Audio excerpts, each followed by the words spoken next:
Halo guys, di sini sekarang saya akan membahas tentang aktivasi, yaitu aktivasi dari STB Matrix.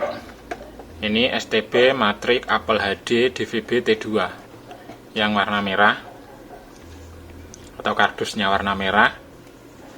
Nah, di sini sebenarnya sudah lama selalu beredar pertanyaan di beberapa kalangan teknisi maupun pengguna, mengapa STB ini bisa muncul tulisan minta diaktifasi. Nah, untuk videonya di sini pembahasan kali ini nanti akan saya bagi menjadi dua bagian, dua part. Untuk yang part pertama yaitu membahas tentang aktivasi tersebut, seperti penjelasan tentang aktivasi itu, seperti mengapa bisa muncul tulisan aktivasi, lalu IC mana yang harus diaktifasi, berapa kali harus diaktifasi, apakah setiap IC memori baru ataupun bekas yang diprogram ulang itu harus diaktifasi lagi, mengapa STB harus diaktifasi, dan di mana letak penyimpanan kode aktivasi tersebut. Nah, di sini akan saya bahas pada part pertama, dan untuk part yang kedua nanti adalah untuk tentang cara aktivasinya. Nah, di sini saya tunjukkan beberapa IC yang ada di sini. Ini adalah IC aslinya ori bawaan STB-nya, yang tentunya ini sudah teraktivasi secara otomatis. Dan di sini ini ada lagi IC, ini IC pengganti, ini yang sudah saya aktivasi sendiri, sudah saya aktivasi manual. Dan di sini ada IC baru, masih terbungkus, dan tentunya ini belum diprogram dan belum aktivasi juga, belum diaktifasi. Nah, sekarang menuju ke pertanyaan yang pertama, yaitu mengapa bisa muncul tulisan aktivasi. Nah, untuk tulisan aktivasi sendiri itu bisa muncul karena di sini terjadi tidak sesuai atau tidak sinkron antara kode ID yang ada di chipset IC SoC atau IC CPU-nya dengan IC yang ada di memori SPI ini. Itu tidak sesuai, tidak sinkron, tidak pair. Maka di sini muncul aktivasi. Karena untuk STB yang sudah update itu kode aktivasi akan langsung masuk ke dua tempat, yaitu ke IC memori dan ke IC SoC atau chipset. Di sini IC yang ada pendinginnya ini, IC CPU-nya di sini.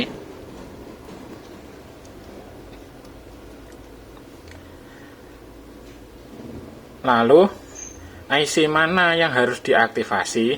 Nah, di sini untuk yang diaktifasi, karena sebelumnya sudah saya jelaskan bahwa kode ID harus sinkron, maka yang harus diaktifasi itu bisa dikatakan keduanya. Yang mana? Yaitu IC chipnya ini, IC SoC ini, dan IC memorinya ini, memori SPI flash programmer. Nah, ini yang harus diaktifasi keduanya, artinya keduanya harus sinkron. Mana yang baru diganti, itu yang harus diaktifasi. Contoh, misalnya di sini yang baru diganti adalah IC memori SPI-nya ini. Maka untuk yang perlu diaktifasi adalah IC yang ini. Nah, apabila yang diganti baru adalah IC chipnya ini, IC SoC, IC CPU, maka IC CPU ini yang harus diaktifasi. Itu kalau kondisi IC baru. Nah, berbeda dengan misalnya IC chipnya ini diganti dengan bekas atau copotan. Nah, berarti sudah ada kode aktivasi di dalam IC CPU-nya ini, IC SoC. Maka yang perlu diaktifasi adalah disinkronkan, yaitu IC memorinya. Meskipun IC memori itu asli bawaan mainboard. Nah, selanjutnya berapa kali harus diaktifasi untuk STB-nya atau IC-nya? Nah, di sini yang jarang diketahui orang, baik teknisi maupun pengguna, untuk aktivasi itu hanya dilakukan sekali saja. Contoh, misalnya di sini ini adalah IC baru. Ini IC baru, ini yang otomatis sudah teraktivasi. Dan ini bawaannya IC chipnya SoC. Nah, apabila ini saya program ulang menggunakan alat programmer ini, maka ini sudah tidak perlu diaktifasi kembali. Karena untuk aktivasinya, kode aktivasinya itu sudah masuk ke dalam IC-nya, masuk ke dalam controller IC-nya ini.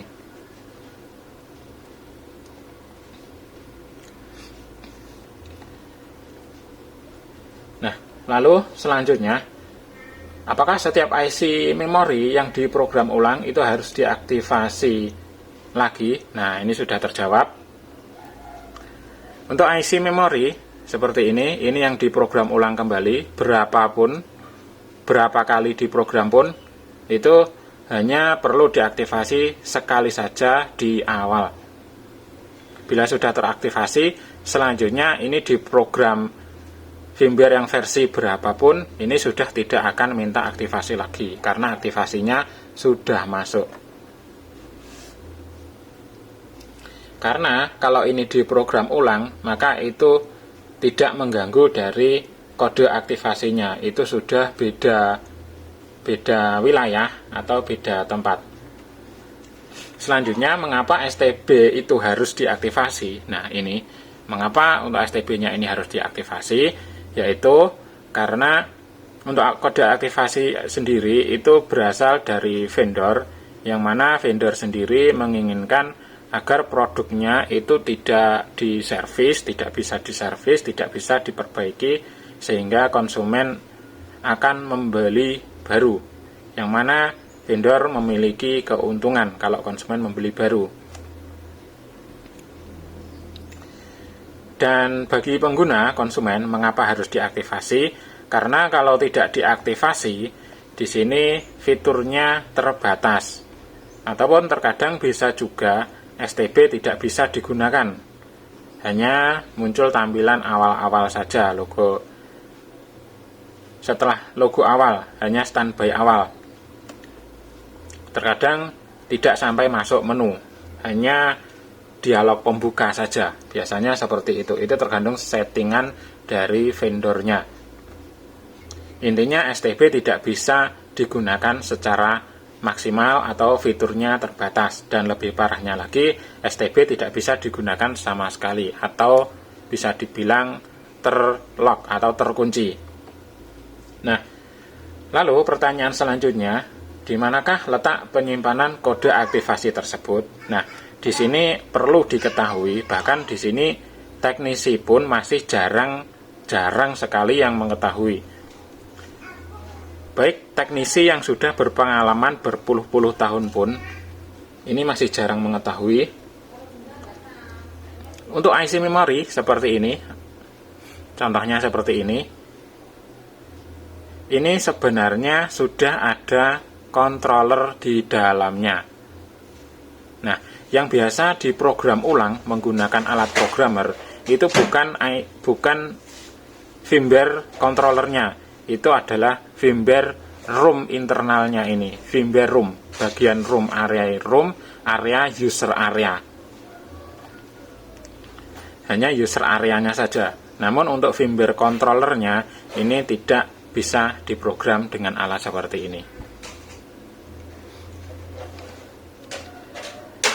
Nah, untuk firmware controller itu fungsinya untuk apa? Agar lebih jelas, untuk firmware controller ini salah satu fungsinya yaitu misalnya menyimpan tentang data-data IC ini. Misalnya IC ini kodenya apa, mereknya apa, lalu untuk produk ID, semuanya ada, informasinya ada di controllernya.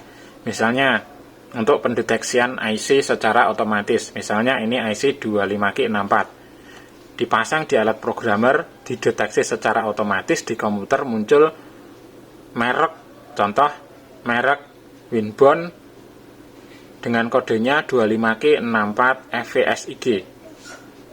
Nah, di mana didapatkan kode itu, informasi tentang IC itu, yaitu dari controllernya ini, dari controller yang ada di IC ini. Jadi untuk IC yang sederhana, yang simpel seperti ini, sederhana seperti ini memorinya terbagi menjadi dua, sebenarnya seperti itu. Yang pertama ada memori yang sangat kecil, tidak terlalu besar kapasitasnya. Contoh ini memori 8 MB, itu ada terpotong sedikit memorinya, kecil, itu untuk meletakkan tentang firmware controllernya.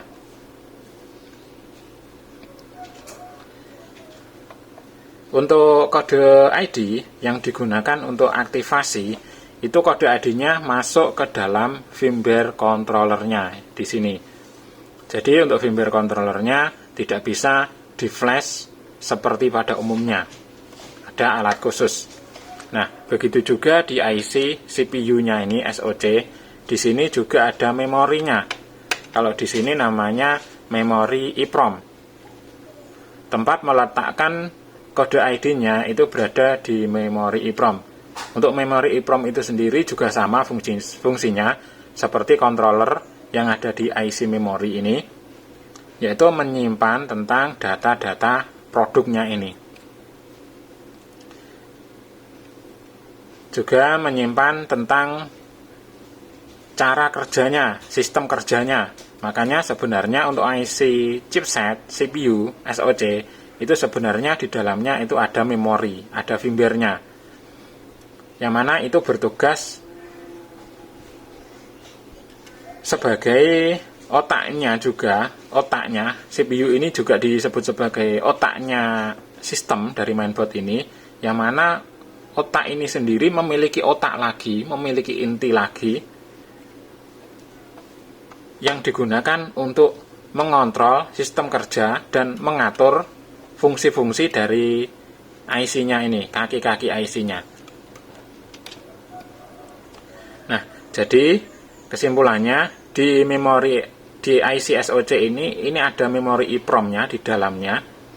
Sebenarnya ini bisa diprogram ulang juga menggunakan alat khusus dan cara khusus.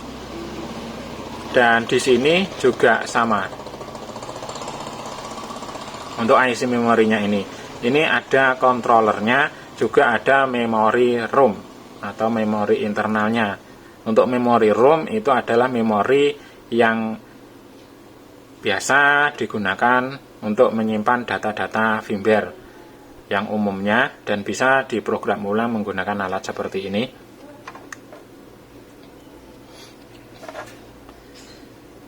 Nah, jadi seperti itu guys untuk penjelasannya.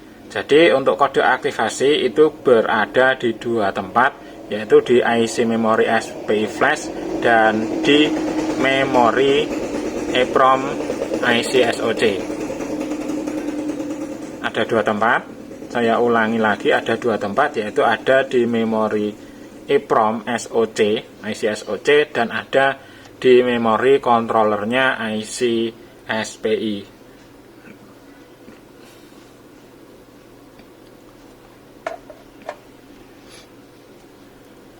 Jadi seperti itu ya guys. Dan untuk langkah cara aktivasinya ini akan saya bahas pada video selanjutnya, pada part kedua. nantikan video selanjutnya, part kedua. Ini adalah, untuk video ini adalah pembuka wawasan pengetahuan bagaimana tentang aktivasi, penyimpanan, dan IC memorinya, sistem kerjanya. Oke, untuk video yang ini sementara saya cukupkan segini dulu guys. Untuk video selanjutnya nantikan part keduanya tentang cara aktivasi dari STB ini apabila sudah diprogram ulang menggunakan IC yang baru atau diganti menjadi IC yang baru. Ini pasti minta aktivasi. Oke, bila informasi ini bermanfaat silahkan klik tombol jempol ke atas, klik like, klik suka.